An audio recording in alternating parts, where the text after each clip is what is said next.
topics and opinions expressed in the following show are solely those of the host and their guests and not those of W4CY Radio, its employees, or affiliates. We make no recommendations or endorsements for radio show programs, services, or products mentioned on air or on our web. No liability, explicit or implied, shall be extended to W4CY Radio or its employees or affiliates. Any questions or comments should be directed to those show hosts. Thank you for choosing W4CY Radio. Welcome to Entrepreneurs Ascending. This isn't just a podcast. This is a call to action for all entrepreneurs who are tired of seeing their businesses and communities suffer while big business continues to grow by the billions. We challenge you to apply the content of our time together to create businesses that your clients can't resist, your employees love to work for, and your communities can depend on. Now is the time for Entrepreneurs Ascending. Yes, now is the time for Entrepreneurs Ascending, and welcome today. A lot of people are struggling with finding the right people and really keeping them around. And so we're going to be talking about that today. We're going to be talking about how marketing should be a recruiting function. And the second part is going to be how to reduce conflict between coworkers. Because if it's not a safe environment, it's hard to get people to stick around. So we're going to just jump right into it. So this whole idea of recruiting versus hiring. Of course, I don't know if you've ever heard of that or if you've ever thought about the difference between a recruiting mindset and a hiring mindset. But a hiring mindset is what I typically see, what I see most job postings obviously trying to fill. Because it's, well, hey, we got a job. We basically need a warm body. Anybody that can swing a hammer or use a drill. That's what we need. Come on down, right? And it doesn't necessarily really show much foresight, much consideration. It really just kind of shows that unfortunately your company is not very mature in its way of thinking about getting the right type of people. And that's really what more recruiting is about. The recruiting mindset is about, hey, I always should have my eyes open for the right kind of people. And it's about finding the right kind of people, the people who not just have the skill. You know what? Maybe even with the recruiting mindset, they don't even necessarily have all the skills they need to fill a role, but they have the aptitude. They have the drive. They care about your mission. They want to be on mission with you. They also have like maybe the right personality, right? They're going to be a good fit for the organization. They're going to add something to the culture and they're going to be able to work well with the team. So it shows a lot more maturity in how you go about building your team. If you think about it as a recruiting process versus a hiring mindset, right? So, and when we're talking about how this kind of comes into play with marketing, it's also the difference between a job ad versus a job posting. Most of the time, most postings that we see are, hey, this is a list of qualities that we're looking for. Or it's like some sort of celebration. Hey, we're hiring. We're looking for, if you can swing that hammer, right? Like it just gives that list of qualities. And it doesn't really necessarily, again, that maturity in showing that you realize that people have a choice, especially these days. It's the great resignation. People have a choice of where they want to work.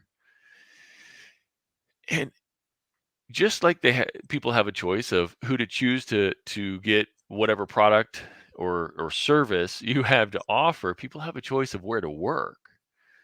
Even if they've got the same skill set, or maybe even if they've been thinking about a career shift, a career change, maybe learning some new skills and doing something new.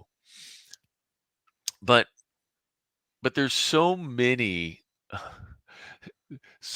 burned people these days, right? Because they've had bad experiences with poor leadership, or they've just they've just learned that, like, it's just easier sometimes to work at Uber and just kind of deliver some things rather than try to work at a job where they don't feel appreciated, or they don't feel like they're getting the personal growth that they want, or at least they feel like they've got that independence. And guess what? I mean, that same freedom that you wanted to have whenever you started your business, people still kind of want some sort of sense of control of their lives. And so we need to be considerate of that. So I'm going to talk today about, like, the marketing and some of the things that you need to do about it. But you also need to think about, as we're talking about this, how does this actually play a role in your current culture, in your current leadership style, in your current employee development programs. So you have to make sure that when they get there, there's good stuff as well. All right. So when we talk about recruiting, it's kind of similar to the same 3 M's of marketing for Dan Kennedy. You got to know the market, message, media. Okay. And your market here is going to be the right kind of people for the job, but it's not just somebody out there who knows how to do the thing. It's the right kind of person who knows how to do the thing, or that might have the aptitude to do the thing, but they're going to be the right fit for your company. So I mean, you have to start developing a better understanding of, like, okay, so if we've got a role, like, who could that be? And then we have to develop the message that's important for them. The message is really about what's going on in their heads and their hearts. Just like when we talk about marketing for customers, what's going on in their heads and their hearts. And what I mean by that is, why would they think to leave somewhere else? What's happening there that's not fulfilling their needs or their desires, their wants, their visions for the future? And how can you let them know that they're going to get that when they come to work for you, right? So we have to make sure that the message shows them, attracts the right kind of people, and shows them, educates them on why you're going to be great. Now, of course, there's additional messaging that you have to think about doing whenever you're actually going through the actual process, which is kind of like a sales process, right? Whenever you actually start having the conversations with folks. And again, if you've got some sort of head trash about sales being a bad thing, let's talk about that for a quick second. Sales is just about helping somebody make a good decision, typically a buying decision, but in this case, would be a good, buy-in decision for working for your company, right? So that's all it is. That good sales is just helping somebody make a good decision, pure and simple. But you're helping them understand why you're great there. And that third M is going to be media. And media basically just means, like, where are their eyes and their ears, right? Where are the people that you want to work for you? Where are they hanging out? I mean, could it be that they're hanging out, of course, on social media? Are they hanging out watching a certain TV show? Because I mean, even Hulu, you can control what ads go, or you can buy ads into Hulu. So even as a small business, you can do that. Um, are they at the local kids games? Would it make sense to put something out there, right? So so media is basically like, where are they? All right. So we're going to talk about these steps. Okay. So first of all, think about this. There's an internal versus an external reality. Internally, you think you have a great place to work, think you have an awesome team. You try to pour into them and try to be a better leader than people that you previously worked for. You try to take care of them. You show your appreciation. Maybe you take them out for you know appreciation events. Maybe you take them out and play some paintball with them, or maybe you take them out to dinner and you have some fun, right? But you put a job posting out there that says, hey, if you have these qualities, and you're self-motivated, come work for me. How do they know all this other stuff, right? So many people think that the only things that they should be posting on social media or just jobs that they did, or maybe pictures of the product or something like that. But guess what? Like, even your customers want to know who are the people behind all this, right? And they want to see happy people. They want to know that you're taking care of people, and it's more great content. So guess what? If you can show great content about what's happening internally with your employees, and it goes in the same channel that your client sees, right? The same media that your client sees, whether it's Facebook or LinkedIn or whatever, they want to know that. They want to see it. They love that. So it works for both. But if you don't have any of that, any of that imagery, any of the proof that, hey, maybe this is a great place to work for, how is somebody who's applying supposed to know, right? So so think about that. Think about what if somebody doesn't know anything about your organization and they see a job ad. First of all, the job posting, right? Because maybe you haven't done a job ad yet, right? So they see a job posting. It's pretty like boring and dry, and it's very self-centered around the company. This is why this company, this is why we're great, and this is not necessarily great to work for, but just a great company. Like, oh, because we got this award for this or award for that. That's at least better than some stuff I see, but it's still like so self-centered. It's not really speaking to them. So anyway, they see that and they think, okay, so this company really seems like it's all about them. I don't see anything about how they really care about the employees. Okay, well, you know what? Maybe I'll give it a shot because I'm looking around and I'm going to go to their social media and see. I'm going to go click on their Facebook page and see, do they really care about their employees? And then they get to your Facebook and what do they see? Well, maybe they see a couple before and after pictures. Okay, cool. Looks like they do some good work. That's great. I mean, they've got great reviews. That's cool. But what is it like to work for them? What is it like to work for you? How would they know? How would they know? So think about that. Think about that. So as we're working through this, think about that. Okay. All right. So when we're putting this together to make sure that we're going to get the right person, think about what does your organization need, of course. But there's of course the list of duties. Yeah, that's great. The list of duties is important so you know what they're going to be doing and you're able to communicate that. But like think about, what does your organization need in terms of like a personality? Okay. Like, are you and in terms of this job role, because let's face it, somebody who has more of a marketing type mindset might be a little bit different than somebody who has an engineering type mindset, right? Just, I was speaking on averages, right? One's a little bit more of like kind of creative, but one's a little bit more like analytical, detail oriented, right? Not saying that those don't overlap sometimes, but they might in your organization, depending on what you need.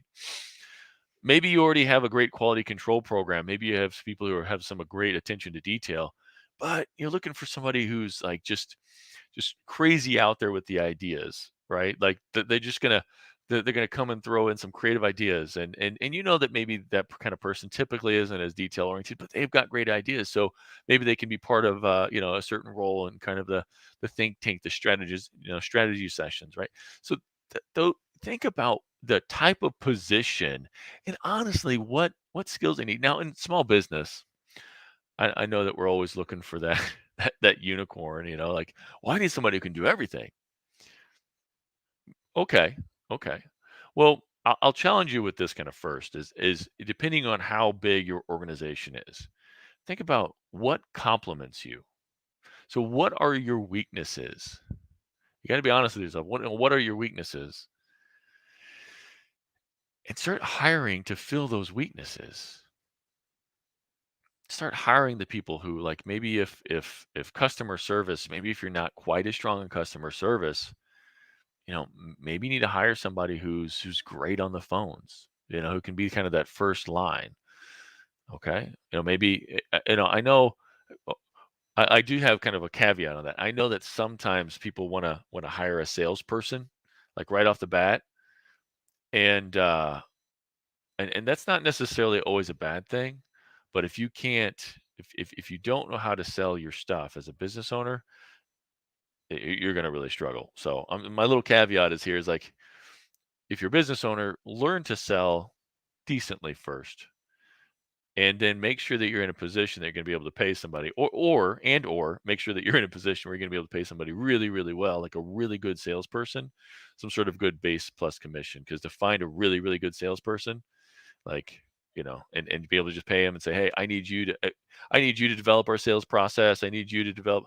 I mean, you're really looking for like somebody who's higher level, somebody who's probably been in a management position, who's going to build that team for you and all that stuff. So that's kind of my caveat is kind of be careful there. And feel free to reach out, of course, if you have some more questions or want some support there. But mhm, but make sure that you're looking to hire for your weaknesses. And that personality, and then what skills or even maybe what aptitudes might they have? Like if they need to be more of an analytical thinker versus a creative thinker, or if they need to know a certain type of software, they might not necessarily know a software, but you might be able to get the specific software that you use. But if you can ask the right questions, or maybe do a couple of skills assessments that show that they can get around on a computer and click around and be pretty good, somebody who's a little more comfortable with that, that's still something to consider. All right, so great. You put it together, the job duties, and then who would you have do all that stuff? Well, what does that person look like? You create kind of an avatar for that. And of course, sometimes you need to think a little bit outside the box, but at least start getting an idea of who that person might be. What kind of communication skills do you need? What kind of collaboration skills do you need? Some of those things that are a little bit harder to teach. Like, so sometimes you need to find people who are better at communication, better at teamwork and collaboration, and maybe even better at leadership to a degree than what you were previously thinking, and then you'll teach them the skills. Because I always look for that first. Like, are you going to be an awesome person to work with, who's going to have the aptitude to learn the skills? Because that's a lot easier to teach oftentimes. Uh, so yeah, think about that now. And then, what do they want out of life and work? Most people don't just want a paycheck. I hear that a lot working with folks. Well, what do they want? They want to get paid. Yeah, I mean, they want to be able to pay their bills, but what else do they want? Like, are you looking for somebody who's kind of got that personal growth mindset? And so, yeah, they might use, like, how would they use that money? Think about that. How would they use that money? Are they going to want to spend more time with their family? So they might want money, but like, if you really want to create a family-oriented organization, then you're probably going to have some flexibility in the schedule, some good maternity and paternity benefits, maybe. You're going to have some understanding if people need to get off work early because of a family thing that came up. So, if you really want to build that kind of organization, you kind of have to think about that. What else would they use it for? Is it somebody who's going to use it? If they got the personal growth mindset, kind of going back to that, is are they going to use it for education? If you were to ask them, like, okay, well, hey, what are some of your goals for the next 5 years? What do you want to do for yourself, or how do you invest in your personal growth? And they say things, oh, I'd like to get my master's, or I'd like to get another certification, or I'd like to take some classes.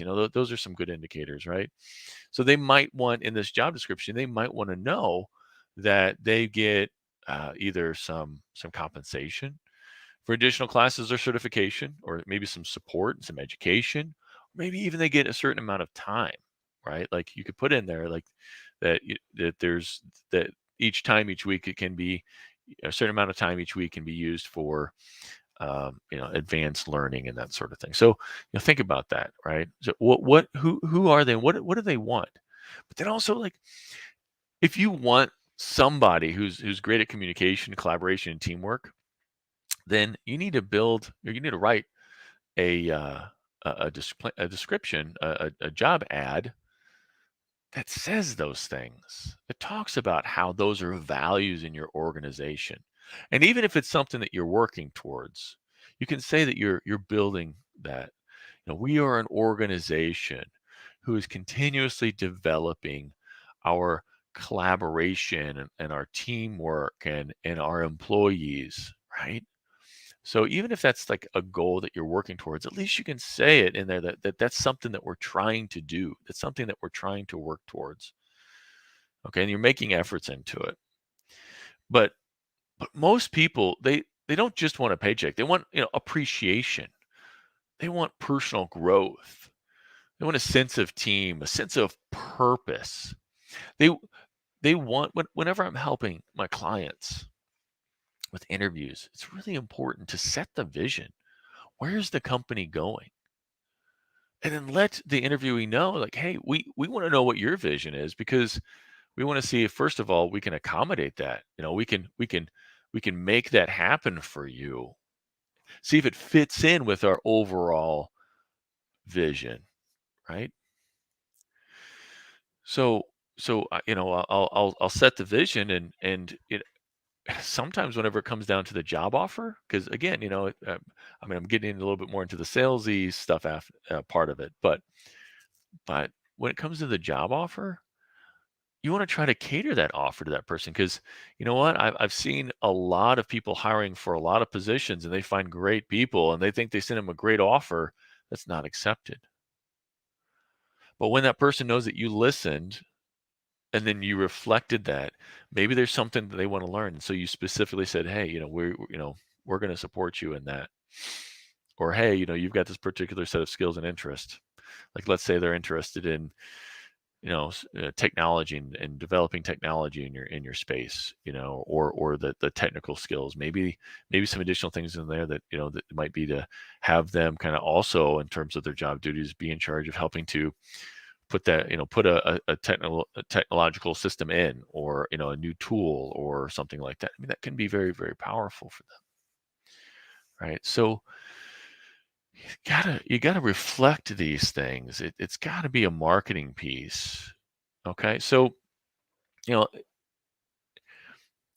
if you want people who want a great place to work, let them know what the internal reality is. Put it out there with great like social media, great marketing in those areas, and have that backing, right? Make sure you have that backing because a job ad might do it on its own, but most people research. People are pretty good Googlers these days. And then make sure that when you have that job ad, you think through who. Well, first of all, what job duties, job roles, what kind of personality, what kind of skills or aptitudes do they need to have? Um, what kind of so soft skills or emotional intelligence skills are you looking for as well? And who would those people that would have that, and why would they want to work for you? Make sure that all of that is accounted for. If, of course, as always, if you need help, just you can shoot me an email at matt@timeforsuccess.io, and I'd be happy to walk you through this, personally as well, and have some resources. But please, please, please, do yourself a favor. Realize that it's not hiring. It really is about recruiting. It really is about marketing. It really is about the two funnels of marketing: revenue and recruiting. So if you don't take anything else away from today, at least realize that there are two R's of marketing: revenue and recruiting. And both of those really need to be seen all throughout where you market. On your website, have a careers page, talk about, why it's a great place for them.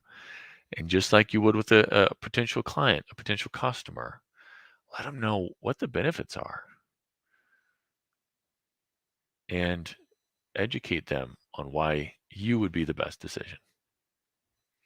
All right. Well, we're going to take a quick break here, and then we're going to come back into part two. We're going to be talking about reducing conflict between coworkers. Of course, this is a topic that we're going to come out with all different angles and different episodes, because there's a lot of ways to kind of approach this, but there's some basics that I hope that I can get across and help you understand in part 2. So Jason, can you go ahead and roll the sponsorship? Have you been suffering from chronic pain, disease, or sleep disorders? Did you know that 75 to 90% of disease is caused by inflammation in the body? The sad truth is, most doctors just treat symptoms rather than finding and fixing root causes of inflammation. If you want to fix your health problems, then finding and fixing the cause of the inflammation is a must. It's time to demand this for your health care and start living life to its fullest again. Book a discovery appointment with the Functional Health Team founder, Dr. Flory, to get your answers ASAP at www.functionalhealthteam.com. And a quick shout out to Dr. Flory. He was on the show last week, and my wife came down with flu, possibly COVID. Although she did choose to get the vaccination, all that stuff, but she still got, I think, probably the Omicron, and so he gave us some things that really helped her. Because it's hard to get any sort of early treatments, and he gave us some things that really helped her. She was in a lot of pain, and Tylenol wasn't working for that, and just the neck, back, the inflammation, all that stuff, and some of the things that he gave us was that was just awesome. It really helped her out. So make sure functionalhealthteam.com. And he can do that. There's a lot of if you're dealing with these sort of chronic issues as well, because sure, the COVID's a thing right now, but if you're dealing with any sort of like chronic issues, a lot of that's caused by inflammation, and he really likes to dig in. He doesn't just oh well, here's a bunch of anti-inflammatories, right? That's something we're talking about here. It's about finding why that's happening, and a lot of medical offices that kind of treat the symptoms. A lot of times it's because of the hands are tied with insurance, but Dr. Flory will help you find the root cause and figure out how to fix it, so you can get that inflammation, the chronic disease, chronic pain, chronic issues out of your life and start living life to the fullest again, as we said. So I got to give that personal shout out, just something that was happening for us this week. So thanks, Dr. Flory, wherever you are. All right. So in the first half, we were talking about marketing for recruiting, and the 2 R's of marketing are, well, if you missed it, they are recruiting and revenue. Most people think about marketing as revenue, but it also can help with recruiting, which, little secret, that also helps out, in the long term with more revenue, because you can handle more capacity. But anyway, let's not split hairs here. All right. Now it's time for part 2. And we're going to talk about conflicts and how to try to avoid reduce those conflicts between coworkers in the first place. And of course, it starts off with having a good team. Well, maybe I'll take another step back. It actually starts off with developing your own leadership skills, okay, and developing your own emotional intelligence skills and your cultural intelligence skills. And all this kind of boils down into better understanding other people and what they need and how to support them in getting that. It's kind of like even Zig Ziglar says, and of course, I think he was talking about sales and whatnot, but honestly, like, leadership can be marketing and sales just the same, because it's all about empathy. It's all about understanding others and what they need, and then being able to figure out a way to provide that to them, right? A lot of times we think that employees are just for us, right? We have employees because they need to do the things that we need them to do, and they need the paycheck. But everybody is their own individual. They have their own internal needs. So you need to develop your leadership skills, and then make sure that you have the right kind of people on your team that really jive well with the culture. You need to understand your own culture, your own values, your own vision, and make sure that you have people who align with all those things. So it kind of starts there. Um, but it also starts with, so let's dig into what we mean by like this empathy aspect of it, okay, and really understanding how to get more of those right kind of people. So first of all, everybody lives in their own version of reality. Now bear with me. I know that there's there's a lot of this my truth that, my truth this, my truth that, and a lot of people kind of push back against that. And I'll be honest, whenever I started hearing, the my truth thing, I mean, kind of like, okay, there's it kind of threw me off for a second, right? But it is true. It is true that everybody lives in their own version of reality. And because of their life experiences, they perceive a situation or an experience or a stimulus differently than other people. You might have seen that illustration of like a cylinder, okay? And there's two lights on the cylinder, and so there's two shadows.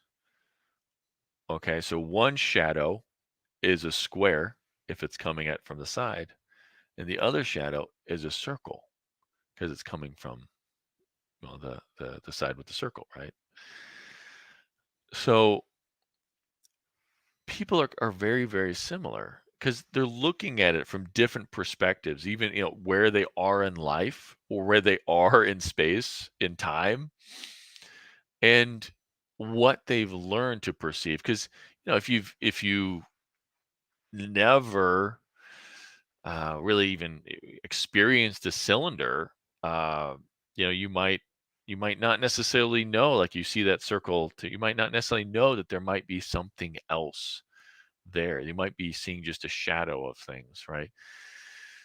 So we basically learn our truths up to about age 7 in our lives. And bear with me, this is really, really, really important stuff. Okay. Because this is stuff that you need to take and help your team understand so they can understand each other better and understand how to better like meet each other kind of in the middle and work with each other. Okay. So this is important stuff. So bear with me.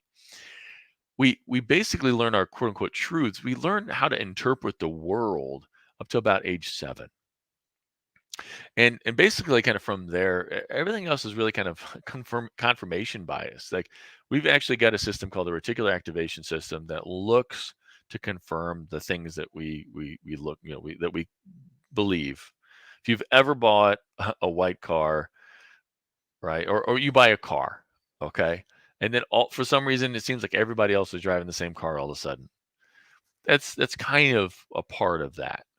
So we develop our belief system early on. And that kind of leads to like different levels of consciousness. A conscious our conscious mind is kind of what we're aware of. Subconscious is kind of like maybe memories and associated that are just kind of like that are associated with what we're experiencing, but they're just kind of like below the surface. Maybe that we're not aware of. And then our unconscious is where those core beliefs are, like those truths, are filters for the world. I mean, that those start there. And it's oftentimes kind of where a lot of our feelings start off with. And the reason that this is so important is because so often, we think that we're communicating something clearly, and they don't get it.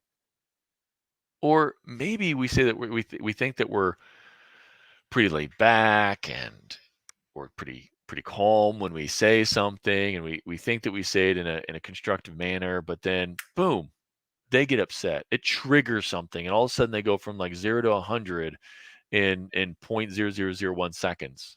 And you're like, whoa, what just happened? Like I was just trying to just say that, just give a little bit of constructive feedback here. Like I didn't, it wasn't that bad. Like I wasn't, I wasn't yelling at you. Like I just, whoa, whoa.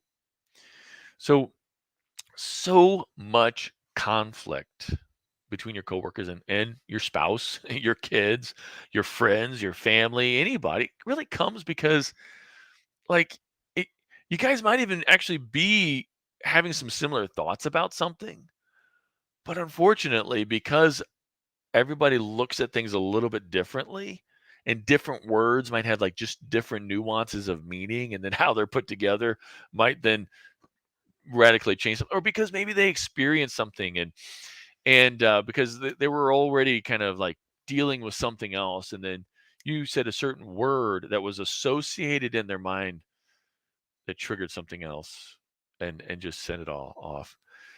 Because that's another part of how our mind works. It works in associations. So it could be words and concepts and experiences, objects, whatever we see, or certain sensory information.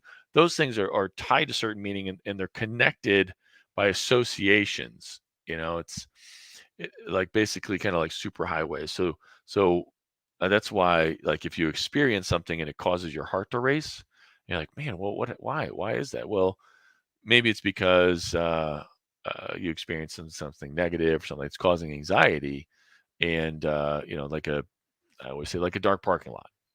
Some people walk into a dark parking lot, they know they need to be safe, no big deal. They look around, they're good. Some people walk into a dark parking lot, well, maybe they've had a really bad experience.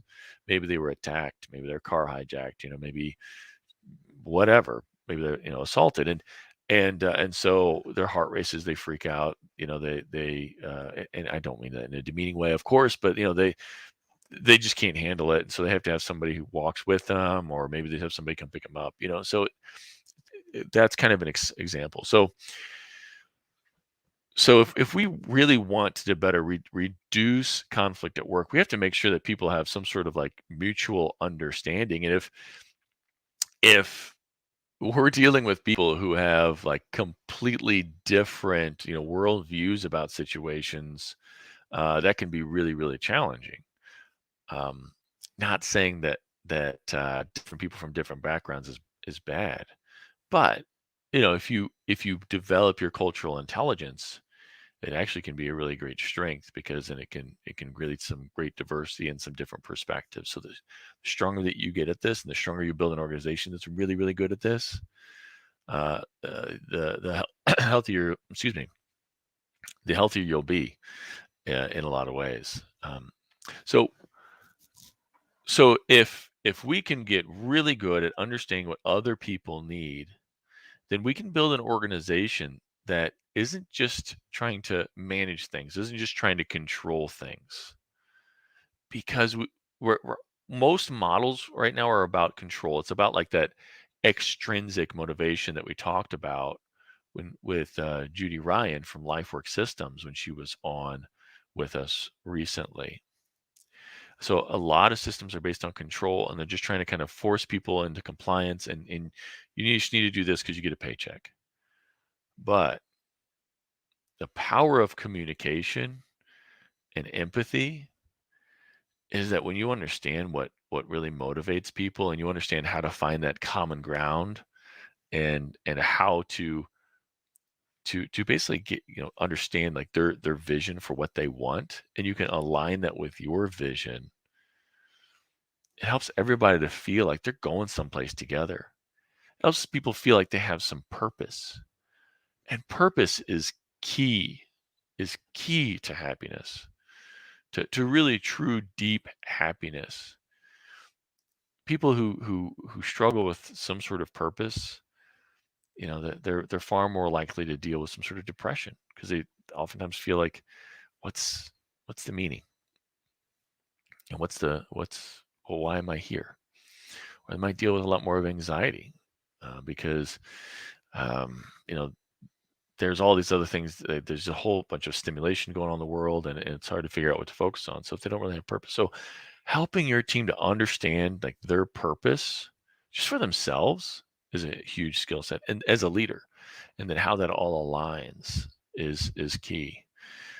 And I know a lot of folks listen to this and they're like, well, I don't have time for that. I just need people to come in because they're getting a paycheck. Well, I'm sorry to say that really society is kind of moved on past that, at least as it states right now. I mean, maybe in the future it might shift back, but I have to ask you this: why would we want it to shift back?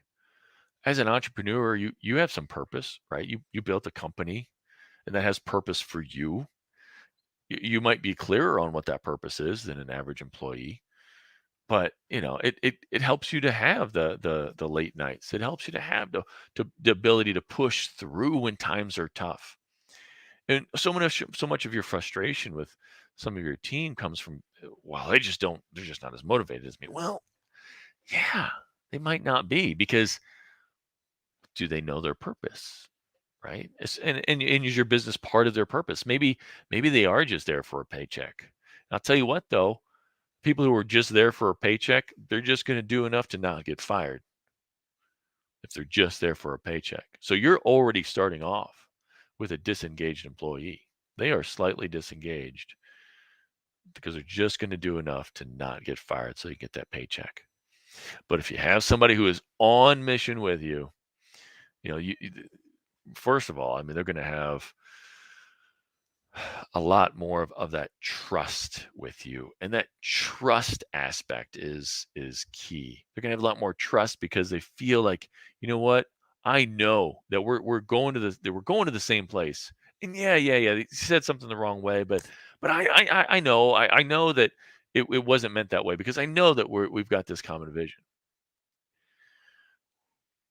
But a lot of times lack of trust is when it seems like, okay, well, are we on the same page here? Are we trying to go to the same place? One of the first things that I do in a high conflict situation is I try to realign back to that common vision. Hey, we both want to work well together, right? I mean, we want to have a good relationship, right? There's at least kind of some sort of common vision there of like, hey, I feel like we've kind of gotten off track because I feel like maybe I said something that upset you or something's going on, but I want us to be able to work together, and you want that too, right? So even that helps to bring back that trust, right? Getting back to that shared vision, and understanding if there's some sort of like unmet needs. Like, okay, so we both want to work together, and I said something like, did I did I do something or did I not do something that you felt like you needed from me, and I just missed it. I misunderstood. And then making sure that the roles that they have and the role that you have together is right. Like, okay, so okay, is there something that like that we're not doing to help support you, or do you feel like you want to be doing what you're doing? Should we each be doing a different part, or is this right? Trying to figure out like if there's a way to support them. As a leader, oftentimes I'll say, "Hey, look, it seems like we kind of got off right. I think that we both want to work together. Do you like working here, or is there something that we can do to make it better for you? Is there something wrong with the process? Did we not communicate clearly on that, or did we not document it well? Right? Did we were we inconsistent about that, or our expectations? So so getting back to that, like, is there something that we can do as an organization, a team, leadership, to be able to help that person as well? Because if you don't have good communication, I mean, it leads to that lack of trust. It leads to a mismatch in vision and those unmet needs and just confusion about roles and who's supposed to do what. It leads to performance inconsistencies because a lot of times, like, people think that they're supposed to be doing something, but then and they think that they're doing a good job, but maybe they're not getting the positive feedback they feel like they should be getting. So there's a lot of people who, I think I'm doing the right thing, but I just nobody ever says thank you, or at least a good job, or at least a hey, yeah, that's exactly what I needed. you know. So many times we get so caught up in just, well, let's get it done, and oh yeah, he knows what he's supposed to do, and he did it. All right, let's keep moving, and then we only pay attention to the problems, and so it leads to this misunderstanding, and it leads to like, okay, well, the only time I can get any feedback is if something's wrong, so I can only learn what I'm not supposed to do. If you want employees to really understand and to appreciate what it is that you want them to do and what they should do, you have to build them up. You have to give them a high five. You have to say, yeah, that's exactly it. Great job. Thank you. Thank you. You have to teach your team to do that as well. So employees might be helping each other, right? Team members at the same level might be helping each other, but being a good leader will model these kind of things, and then you can coach people to this. All right, you gotta coach people to listen to each other, to make sure that they're clear about their needs, and to stop trying to like control. Like sometimes we use our emotions and being upset as almost a weapon to kind of put somebody on their back heels so that you can kind of control the situation. And so if we show anger and they get upset about that and say so sorry, sometimes people will use that because they don't have any other tools or resources. But when we go into this, when we're trying to support people and coach people in this, it's important to remember a very important concept in neuro-linguistic programming. It's a very important concept. Basically, everybody's doing the best they can with what they got, with the life experiences, the education, the emotional resources, the life situations that's happening, and all that. If we just go into it and say, okay, I'm gonna operate on the assumption that everybody's doing the best they can with what they got, and I'm gonna try to support people and make sure that the communication is strong. Make sure that I coach people in good communication, in strong collaboration. It starts off and makes it a lot easier to say, you know what, okay, there's some sort of misunderstanding here. There's something that someone of those they're looking at this and seeing something different than I am. Maybe if I ask the right questions, I can see, I see a square, they see a circle. And so, when I ask them to to put a nail in the four corners, right? They're like, "There's no what? What are you talking about?" Right? So, so that's key. And a lot of this boils down to the difference between the intention of a message, and the perception of the message. And if we don't do a check-in to make sure the intention and the perception are aligned, sometimes we get the responses that throw us off, that we don't understand. And there's a lot more in terms of coaching a team through this that of course we'll continue getting deeper into other episodes and with other guests. But this is so core. I love the book Everyone Communicates, Few Connect by John Maxwell, because it really starts with this principle. And honestly, these principles that are important for reducing conflict and improving understanding and collaboration and teamwork and all that. These are also principles for uh, customer service, sales, even marketing. Because so many times we think that just because we view something a certain way, that's how our customers, that's how our employees, that's how our vendors are all going to see it as well. So empathy, and learning, strengthening your skills in empathy, strengthening your ability to coach others in empathy is key. And so start there. Understand everybody does have their own truth. Seek to understand that. Seek to understand that common ground, and you're going to start seeing a lot less conflict. So thank you again for being with us. First half, we're talking about marketing for recruiting, the two R's of marketing: revenue and recruiting. And then second half, we talked about how conflict can start, how it can be avoided, and what to do when it happens. All right. Seek to understand.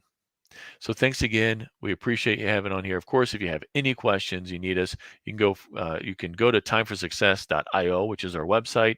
And then my email address is matt@timeforsuccess.io. Hope to see you again here next week. Thanks. Thank you for being with us today. But now is the time to put what we talked about into practice. Remember, your family, employees, and community are depending on you to rise up and win. The great news is you're not alone.